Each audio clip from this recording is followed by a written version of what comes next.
అన్నదాత అన్నదాత మీ అన్నదాత చెమటోడ్చి ఆహారాన్నందించే రైతన్నా అనునిత్యం నీ కండదండగా నిలిచే నేస్తం ఎవరన్నా అన్నదాత అన్నదాత మీ అన్నదాత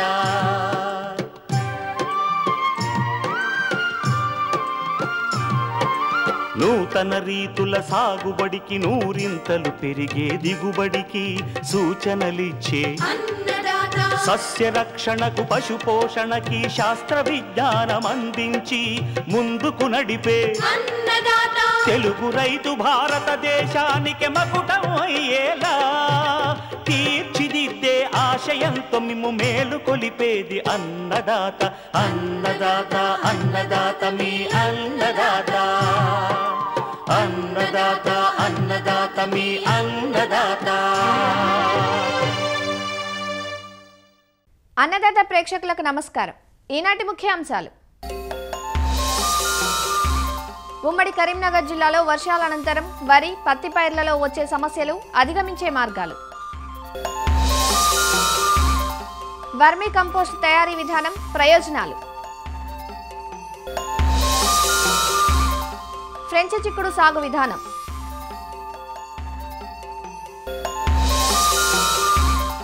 ఇంకా జై కిసాన్ వ్యవసాయ సమాచారం.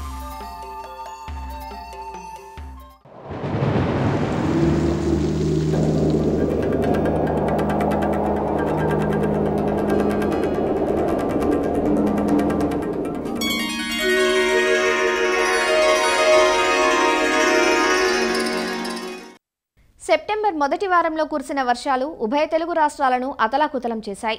ఈ వర్షాల నుంచి ఇప్పుడిప్పుడే తేరుకుంటున్నాయి పొలాలు. ఉమ్మడి కరీంనగర్ జిల్లాలో పత్తి వరి పొలాలు ఈ వర్షాల నుంచి తిప్పుకున్నా ఆనక వచ్చే చీడపీడల నుంచి మాత్రం తప్పించుకోలేకపోతున్నాయి. పూర్తిగాను పాక్షికంగాను దెబ్బతిన్న వరి పొలాల్లో పత్తి పంటలో ప్రస్తుతం చేపట్టాల్సిన యాజమాన్య సస్యరక్షణ చర్యలను వివరిస్తున్నారు జగిత్యాల ప్రాంతీయ వ్యవసాయ పరిశోధనా స్థానం ప్రధాన శాస్త్రవేత్త డాక్టర్ డి శ్రీలత. ఇటీవల విరివిగా కురుస్తున్న వర్షాల వల్ల రైతులు వివిధ పంటల సాగులో ఎన్నో ఇబ్బందులు ఎదుర్కొంటున్నారు. ముఖ్యంగా వరి సాగులో ఇటీవల కురిసిన వర్షాలకి ఈ ఎండాకు తెగులు అనేది కూడా ఎక్కువగా ఉధృతిగా కనబడుతుంది.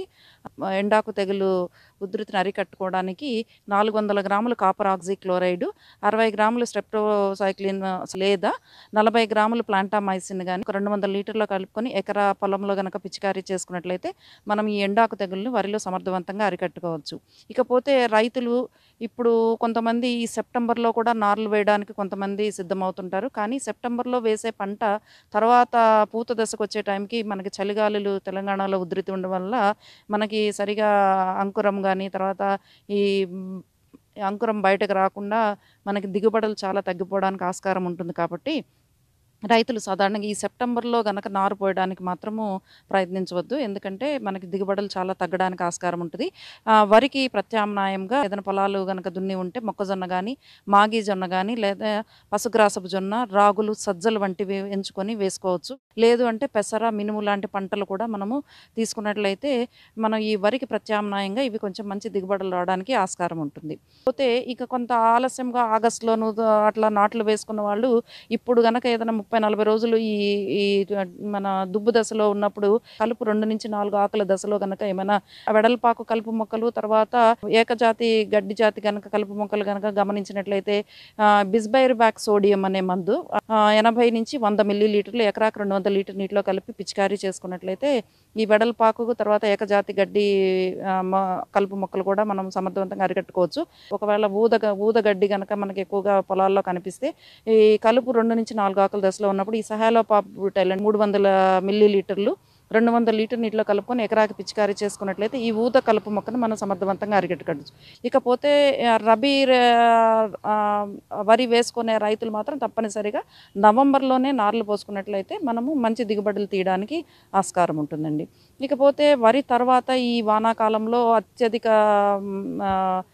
ఏరియాలో వేసే పంట మనకి ప్రత్తి పంట. ఇకపోతే ఈ ప్రత్తిలో ఒక్కొక్కసారి సూక్ష్మ పోషధాతుకు లోపాలు కూడా ఒక్కొక్కసారి కనిపిస్తుంటాయి. ఏదైనా జింక్ లోపం అలాంటి లక్షణాలు కనుక గమనించినట్లయితే 2 గ్రాముల జింక్ సల్ఫేట్ 1 లీటర్ నీటి కలిపి వారం రోజుల వ్యవధిలో 2 సార్లు పిచికారీ చేసుకోవాలి. లేదైనా మెగ్నీషియం లోపం మనకి ఏదైనా ఊదా రంగు మచ్చలు కానీ అలాంటివి కనిపిస్తే మెగ్నీషియం లోపం కనుక ఏమైనా పత్తిలో కనుక గమనించినట్లయితే 10 గ్రాముల మెగ్నీషియం సల్ఫేట్ 1 లీటర్ నీటికి కలిపి 2 సార్లు పిచికారీ చేసుకోవచ్చు. అలాగే బోరాన్ లోపం అంటే కాయ పగుళ్ళు అట్లా బోరాన్ లోపం ఏమైనా గమనించినట్లయితే మనకి 1.5 గ్రామ్ బొరాక్స్ అనేది 1 లీటర్ నీటికి కలిపి పిచికారీ చేసుకోవాలి. ఇక తర్వాత ఈ ప్రత్తిలో కూడా ఈ కాండం ఎండాకు తెగులు గమనించినట్లయితే ఈ కాపర్ ఆక్సిక్లోరైడ్ 3 గ్రాములు 1 లీటర్ నీటికి ప్లస్ ఒక ప్లాంటామైసిన్ అనే మందు 0.2 గ్రామ్స్ అనేది కలిపి 1 లీటర్ నీటికి కలిపి పిచికారీ చేసుకోవచ్చు. ఇకపోతే ఆకుమచ్చ తెగులు తర్వాత ఇవన్నీ కూడా ఏమన్నా గమనించినట్లయితే ఈ మ్యాంకోజెబ్ ప్లస్ కార్బనిజం కాంబినేషన్ మందు 2.5 గ్రాములు 1 లీటర్ నీటి కలిపి పిచికారీ చేసుకున్నట్లయితే మనం కొంచెం ఈ పత్తి మీద ఆశించే ఆకుమచ్చ తెగులు తర్వాత ఈ ఎండాకు తెగులు అనేవి సమర్థవంతంగా అరికట్టుకోవచ్చు.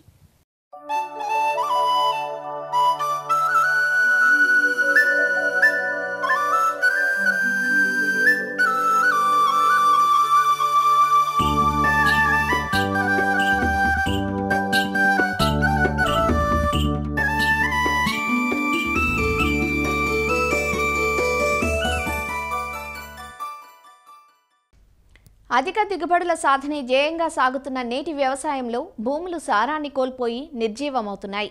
అందుతున్న దిగుబడుల కన్నా గుమ్మరించే రసాయనాలే అధికంగా ఉంటున్నాయి. ఇలాంటి సమయంలో భూసారాన్ని పెంచి భూమి ఫలదతను పరిరక్షించాలంటే సేంద్రియ ఎరువుల వాడకం తప్పనిసరి. సేంద్రియ ఎరువులంటే ఒక్క పశువుల ఎరువే కాదు, జీవన ఎరువులు, పచ్చిరొట్ట ఎరువులు, వర్మీ కంపోస్టు కూడా వస్తాయి. వానపాముల విసర్జితమే వర్మీ కంపోస్ట్. వర్మీ కంపోస్టును ఎలా తయారు చేసుకోవచ్చు, ఏ వ్యర్థాలను ఇందుకు ఉపయోగించుకోవచ్చు, ఎలాంటి మెలకువలు పాటించాలి, ఉపయోగాలేమిటి అనే వివరాలను తెలియజేస్తున్నారు ప్రొఫెసర్ జయశంకర్, తెలంగాణ రాష్ట్ర వ్యవసాయ విశ్వవిద్యాలయం Palem Krishi Vijnana Kendram program coordinator doctor Prabhakar Reddy. Vermicompost అనేది వానపాములు తిని విసర్జించిన పదార్థం. ఇది సేంద్రియ ఎరువుగా చాలా ఉపయోగపడుతుంది. ఈ వర్మీ కంపోస్ట్ తయారు చేయడానికి మనకు ముఖ్యంగా సాధారణ వానపాములు కాకుండా ఈ సేంద్రియ పదార్థం తినే వానపాములను మాత్రమే ఉపయోగించాలి. ఇక్కడ మనకు యూడ్రిల్లస్ అనే వానపాములు, ఎక్స్కవేటర్స్ అనే వానపాములు 2-3 రకాల వానపాములు మాత్రమే ఈ వర్మీ కంపోస్ట్ తయారు చేయడానికి ఉపయోగపడతాయి. ఈ రకమైన వానపాములు 90% సేంద్రియ పదార్థాన్ని తిని ఒక 10% మాత్రమే మట్టిని తినే అలవాటు కలిగి ఉంటాయి. ఈ వర్మీ కంపోస్ట్ తయారీకి ఉపయోగించే వ్యర్థ పదార్థాలను చూసినట్లయితే ఈ యొక్క పంటలు కోసిన తర్వాత మిగిలిపోయిన పంట వ్యర్థాలు, లేదంటే పశువుల పాకలో మిగిలిపోయిన లిట్టర్ కానీ ఇతర పేడ కానీ ఇతర వ్యర్థ పదార్థాలు, అలాగే కూరగాయలు కుళ్ళిపోయిన కూరగాయలు కానీ, ఇంటిలో ఉండే చెత్త కానీ, లేదంటే గ్రామీణ ప్రాంతాల్లో గ్రామ పంచాయతీ నుంచి వచ్చే వివిధ రకాలైన తడి చెత్తను కూడా ఈ యొక్క వర్మీ కంపోస్ట్ తయారు చేసుకోవడానికి ఉపయోగించుకోవచ్చు. ఈ వర్మీ కంపోస్ట్ తయారు చేసుకోవడానికి ఈ ఎండ తగలకుండా వాన పడకుండా ఉండే విధంగా ఒక షెడ్డుని, ఒక పర్మనెంట్ షెడ్ కానీ లేదంటే తాత్కాలికంగా తక్కువ ఖర్చుతో ఈ తాటాకులతో లేదా గడ్డితో కూడా మనం ఈ యొక్క షెడ్డును తయారు చేసుకోవచ్చు. ఈ షెడ్డులో మనకు ఈ యొక్క వర్మీ కంపోస్ట్ తయారు చేయడానికి తొట్లను నిర్మించుకోవాలి. ఈ తొట్టి యొక్క సైజులు కనుక మనం చూసినట్లయితే 1 మీటర్ వెడల్పు, 1/2 మీటర్ ఎత్తు, దాంతోపాటు పొడుగు మనకు ఉండే సేంద్రియ పదార్థాన్ని బట్టి 10 మీటర్లు లేదా 20 మీటర్ల పొడుగు ఉండే విధంగా మనము ఈ యొక్క వర్మీ కంపోస్ట్ తట్టెల్ని మనం తయారు చేసుకోవాలి. సో ఈ తొట్టెల్లో మనం సేంద్రియ పదార్థాలను వేసి వాటిపైన వానపాములు వేయటం ద్వారా ఈ వర్మీ కంపోస్ట్ తయారు చేసుకునే అవకాశం ఉంటుంది. దీంట్లో కనుక మనం ముఖ్యంగా చూసినట్లయితే ఈ అడుగు భాగాన వేపపిండిని చల్లుకోవాలి. ఈ వేపపిండిని చల్లుకోవడం ద్వారా ఈ వానపాములు తినే చీమలు, పురుగులు, బల్లులు లేదా తొండలు లాంటి వాటిని నివారించుకోవడానికి ఈ యొక్క మనం అడుగు భాగాన ఈ యొక్క వేపపిండిని చల్లుకోవాలి.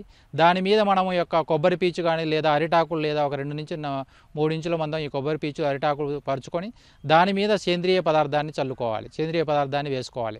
ఈ వ్యర్థాలను పశువుల పేడను కలిపిన మిశ్రమాన్ని ఒక 20 రోజులు పక్కన వేసి దానిపైన నీరు స్ప్రే చేస్తూ ఒక 2-3 రోజులకు ఒకసారి నీరు చిలకరిస్తూ ఉండి ఈ యొక్క పాక్షికంగా కుళ్ళిన పదార్థాలను మాత్రమే ఈ యొక్క వర్మీ కంపోస్ట్ తొట్టెలోకి తీసుకొని దానిపైన వానపాములు వదిలినట్లయితే వర్మీ కంపోస్ట్ తయారు చేసుకునే అవకాశం ఉంటుంది.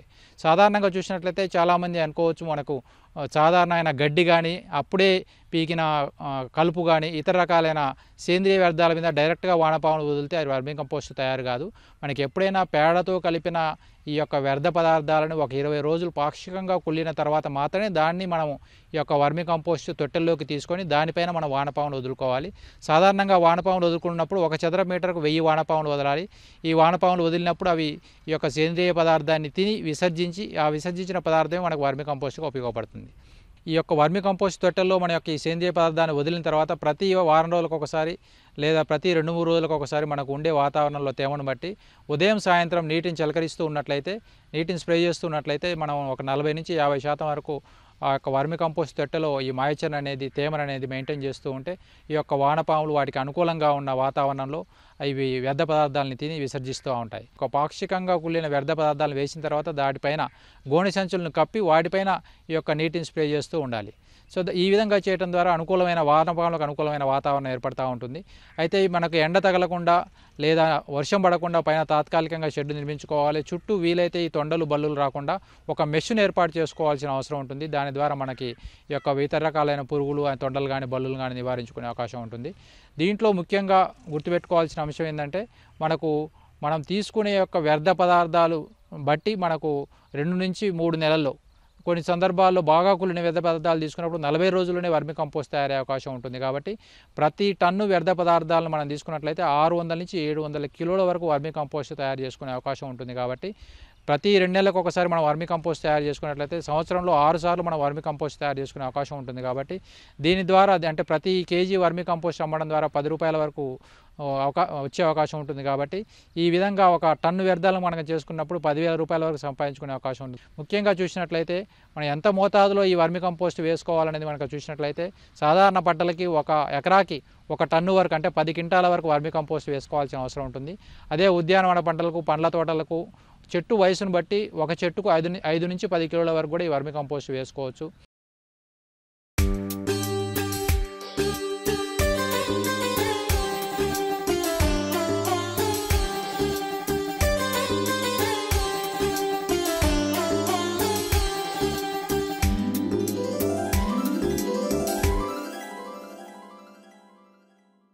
బిర్యానీ, పలావులలో తప్పక ఉండే కూరగాయ బీన్స్. బీన్స్ను అటు పచ్చి కూరగాయగాను, ఎండు గింజలను ఇటు రాజ్మాగాను వాడుతుండటం పరిపాటి. మాంసకృత్తులు అధికంగా ఉండే ఈ బీన్స్ను తెలంగాణలోని ఉమ్మడి ఆదిలాబాద్, నిజామాబాద్, రంగారెడ్డి, మెదక్ జిల్లాల్లో ఎక్కువగా సాగు చేస్తారు. బిన్నీస్ కాయలుగా వీటిని వ్యవహరిస్తారు. వీటిలో పొద రకాలు, తీగ రకాలు అందుబాటులో ఉన్నాయి. స్వల్పకాలంలో పంట చేతికొచ్చే పొద రకాల నుంచి ఎకరాకు 8-10 టన్నులు, దీర్ఘకాలం పాటు ఉండే తీగ రకాల నుంచి ఎకరాకు 18 టన్నులు దిగుబడిని సాధించే అవకాశం ఉంటుంది. అధిక వర్షాలకు పంటలు దెబ్బతిన్న ప్రాంతాల్లో అక్టోబర్ మొదలు ఫ్రెంచి చిక్కుడును విత్తుకునే అవకాశం ఉంది. అధిక దిగుబడులకు ఫ్రెంచి చిక్కుడు సాగులో ఎలాంటి యాజమాన్యం పాటించాలో ఈరోజు అన్నదాతలో చూద్దాం. ఫ్రెంచ్ చిక్కుడు శీతాకాలంలో పండించే పంట. అధిక ఉష్ణోగ్రతలను, అధిక వర్షపాతాన్ని, అధిక మంచును ఈ పంట అస్సలు తట్టుకోలేదు. ఉష్ణోగ్రతలు ఎక్కువగా ఉన్నప్పుడు, వర్షాలు ఎక్కువగా కురిసినప్పుడు పూత, పిందె రాలిపోతుంది. మంచి కాయ దిగుబడికి 15-25 డిగ్రీల సెంటీగ్రేడ్ ఉష్ణోగ్రత అనుకూలంగా ఉంటుంది. ఫ్రెంచ్ చిక్కుడును సాధారణంగా అన్ని రకాల నేలల్లో సాగు చేసుకోవచ్చు. ముఖ్యంగా ఇసుకతో కూడిన ఎర్ర గరప నేలలు, ఒండ్రు నేలలు, మురుగునీటి వసతి గల బరువైన నేలలు అనుకూలంగా ఉంటాయి. ఉదజని సూచిక 5.3 నుంచి 6 గల నేలలు సాగుకు అనుకూలంగా ఉంటాయి. ఫ్రెంచ్ చిక్కుడులో ప్రధానంగా 2 రకాలున్నాయి. అందులో తీగ రకాలు, పొద రకాలు. తీగ రకాల్లో మనకు అందుబాటులో ఉన్నాయి కెంటకీ వండర్, TKD1. ఇందులో కెంటకీ వండర్ అనే రకం కాయలు 18 నుంచి 20 సెంటీమీటర్ల పొడవు ఉంటాయి. ఈ రకం ఎకరాకు 5-6 టన్నుల దిగుబడినిస్తుంది. మరో రకం TKD1. ఈ హైబ్రిడ్ రకం పంటకాలం 90 నుంచి 100 రోజులు. ఎకరానికి 5-6 టన్నుల దిగుబడినిస్తుంది. పొద రకాల్లో మనకు అందుబాటులో ఉన్నవి కంటెండర్. ఈ రకం పంటకాలం 50 నుంచి 55 రోజులు. కాయలు 14 నుంచి 15 సెంటీమీటర్ల పొడవు ఉండి గింజలు లేత గోధుమ రంగులో ఉంటాయి. ఎకరానికి 3.2 నుంచి 3.8 టన్నుల దిగుబడినిస్తుంది. ఈ రకం బూడిద తెగులు, బెర్రి తెగులును తట్టుకుంటుంది. మరో రకం అర్కా కోమల్. ఈ రకం విత్తిన 70 రోజులకు కోతకు వస్తుంది. కాయలు చదునుగా, వంకర లేకుండా నిటారుగా ఉంటాయి. ఈ కాయలు నాణ్యత కలిగి రవాణాను తట్టుకుంటాయి. ఎకరానికి 4 నుంచి 4.8 టన్నుల దిగుబడినిస్తుంది. మరో రకం అర్కా సువిధ. ఈ రకం విత్తిన 70 రోజులకు కోతకు వస్తుంది. కాయలు 16 నుంచి 17 సెంటీమీటర్ల పొడవు ఉండి మంచి కండ కలిగి తాజాగా ఉంటాయి. ఎకరానికి 6.5 నుంచి 7 టన్నుల దిగుబడినిస్తుంది. రాజ్మా కోసం మాత్రం ఉదయ్, HUR 137, HUR 15, VL 63 రకాలు అందుబాటులో ఉన్నాయి. ఎకరాకు తీగ రకాలైతే 10 నుంచి 12 కిలోల విత్తనం, అదే పొద రకాలైతే 20 నుంచి 24 కిలోల విత్తనం సరిపోతుంది. విత్తే ముందు కిలో విత్తనానికి 3 గ్రాముల థైరమ్ లేదా కాప్టాన్ కలిపి విత్తన శుద్ధి చేసుకోవాలి. సాగు చేసుకోవాల్సిన భూమిని 4 నుంచి 5 సార్లు దుక్కి చేసుకుని 30 నుంచి 35 సెంటీమీటర్ల దూరంలో బోదెలు వేసుకోవాలి. వాటిపై 25 నుంచి 30 సెంటీమీటర్ల దూరంలో విత్తనాలను విత్తుకోవాలి. ఆఖరి దుక్కిలో ఎకరాకు 8 నుంచి 10 టన్నుల పశువుల ఎరువుతో పాటు 10 కిలోల నత్రజని, 24 కిలోల భాస్వరం, 20 కిలోల పొటాష్నిచ్చే ఎరువుల్ని వేసుకుని కలియ దున్నాలి. పంట పూత దశలో ఎకరాకు 10 కిలోల నత్రజనినిచ్చే ఎరువులు వేసి తడిపెట్టుకోవాలి. కలుపు నివారణకు ఎకరాకు యూటాక్లోర్ అనే మందును 800 గ్రాముల చొప్పున 200 లీటర్ల నీటిలో కలిపి విత్తిన 24 గంటల్లోపు పిచికారీ చెయ్యాలి. విత్తిన 30 రోజుల తర్వాత ఒకసారి కూలీలతో కలుపు తీయించుకుని బోదెలపైకి మట్టిని ఎగదొయ్యాలి. నేల స్వభావాన్ని బట్టి 7 నుంచి 10 రోజులకొకసారి నీటి తడి ఇవ్వాలి. పైరు పిందె దశలో కనీసం 50% తేమ ఉండేటట్లు చూసుకోవాలి. పంట ఎదిగే దశలో తేమ ఎక్కువైనా లేదా నీటి ఎద్దడికి గురైనా దిగుబడి, నాణ్యత తగ్గిపోతుంది. కాబట్టి నీటిని సరైన సమయంలో ఇవ్వాలి. ఫ్రెంచ్ బీన్స్కు ప్రధాన సమస్య చీడపీడలు. ఇందులో తామర పురుగులు ఆకుల అడుగు భాగాన చేరి రసాన్ని పీల్చివేస్తాయి. దీంతో మొక్కలు గిడసబారి పూత, పిందె నిలిచిపోతుంది. ఉధృతి ఎక్కువైనప్పుడు కాయలపైన గరుకు చారలేర్పడి ఆకారాన్ని కోల్పోతాయి. తామర పురుగుల నివారణకు ఎకరాకు ఎసిఫేట్ 300 గ్రాములు లేదా ఫిప్రోనిల్ 400 మిల్లీలీటర్లు 200 లీటర్ల నీటికి కలిపి పిచికారీ చేసుకోవాలి. ఫ్రెంచ్ బీన్స్ను ఆశించే మరో రసం పీల్చే పురుగు పేనుబంక. తల్లి మరియు పిల్ల పురుగులు ఆకులు, లేత కొమ్మల అడుగు భాగాన చేరి రసాన్ని పీల్చటం వలన మొక్క పెరుగుదల తగ్గిపోతుంది. పేనుబంక నివారణకు ఎకరాకు మిథైల్ డెమటాన్ 400 మిల్లీలీటర్లు లేదా ఎసిఫేట్ 300 గ్రాములు 200 లీటర్ల నీటికి కలిపి పిచికారీ చేసుకోవాలి. ఫ్రెంచ్ బీన్స్కు నష్టం కలిగించే తెగులు వేరుకుళ్ళు. భూమిలో తేమ అధికంగా ఉన్నప్పుడు ఈ తెగులు ఆశిస్తుంది. లేత మొక్కలు అర్ధాంతరంగా ఎండిపోయి చనిపోతాయి. దీని నివారణకు కిలో విత్తనానికి 10 గ్రాముల ట్రైకోడెర్మా విరిడి లేదా 3 గ్రాముల థైరంతో విత్తన శుద్ధి చేసుకోవాలి. కాపర్ ఆక్సీక్లోరైడ్ 3 గ్రాముల చొప్పున లీటర్ నీటికి కలిపిన ద్రావణాన్ని తెగులు సోకిన మొక్కల మొదలు తడిచే విధంగా నేలపై పోసుకోవాలి. పంట దిగుబడులను తగ్గించే మరో తెగులు ఆంత్రాక్నోస్ ఆకుమచ్చ. ఈ తెగులు సోకినప్పుడు ఆకులపై, కాండంపై, కాత దశలో కాయలు, గింజలపై నల్లటి లేదా ఎరుపు, గోధుమ రంగు గుండ్రటి మచ్చలేర్పడి తీవ్రంగా నష్టపరుస్తాయి. దీని నివారణకు కాపర్ ఆక్సీక్లోరైడ్ 3 గ్రాములు లేదా మ్యాంకోజెబ్ 2 గ్రాములు లేదా డైఫెన్ కోనజోల్ 2 మిల్లీలీటర్ల చొప్పున లీటర్ నీటికి కలిపి పిచికారీ చేయాలి. పచ్చి కూరగాయ కోసమైతే లేత కాయల్ని కోసుకోవాలి. అదే గింజ కోసమైతే కాయలు ముదిరి ఎండే ముందు కాడతో సహా పీకి ఎండబెట్టి గింజలు తీసుకోవాలి.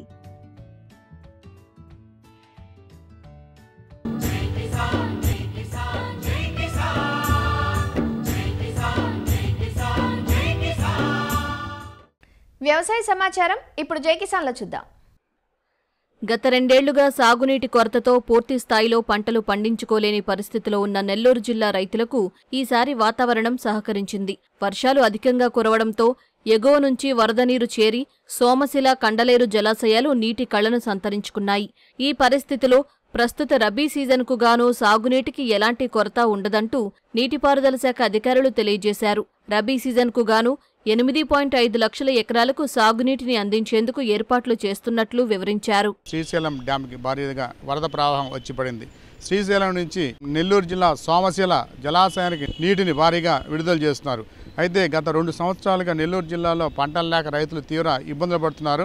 ఇటువంటి పరిస్థితుల్లో నెల్లూరు జిల్లాలో ఈసారి పై ప్రాంతంలో పడుతున్న వర్షాలు ఈ ప్రాంత రైతులకి కొంత ఆనందాన్ని కలిగిస్తుంది. ప్రస్తుతం సోమశిల పరిస్థితి ఎలా ఉందో సోమశిల ఎస్సీ వెంకటరమణారెడ్డి గారు ఉన్నారు, ఒకసారి అడిగి తెలుసుకుందాం. ఇప్పుడు సోమశిలలో పరిస్థితి ఎలా ఉంది, వాటర్ నీటి పరిస్థితి? ఈ సంవత్సరం మనకు మా శ్రీశైలం నుంచి బాగా ఇన్ఫ్లోస్ బాగా వచ్చినాయి. మనకు దాదాపు 52 టీమ్స్ల వాటర్ ఇంతవరకు మనకు శ్రీశైలం నుంచి తీసుకోగలిగినాము. ఇప్పుడు మన ప్రస్తుతానికి 50 టీమ్స్ల వాటర్ స్టోరేజ్ మన సోమశిలలో ఉంది.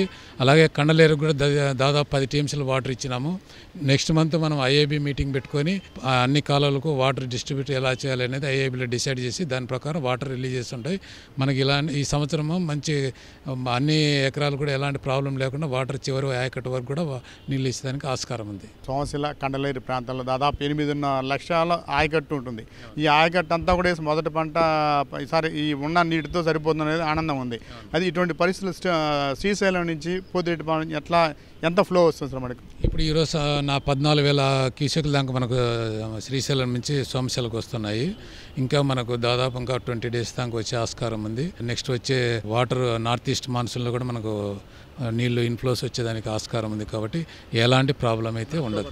మనకు అక్టోబర్ మాన్సూన్స్ మనకు జనరల్గా ఇక్కడ నెల్లూరు జిల్లాకు భారీగా వస్తాయి. అదే పరిస్థితులు ఇప్పుడు ఎంత నింపే పరిస్థితి ఉంటుంది? అదేవిధంగా ఈ పరిస్థితులలో కాలువల పరిస్థితి ఎలా ఉన్నాయి సార్? కాలువలు కూడా కొన్ని చోట్ల డీసిల్టింగ్ చేయాలని గవర్నమెంట్ కూడా పంపించాము. 2-3 రోజులు మనకు అప్రూవల్ కూడా వస్తాయి.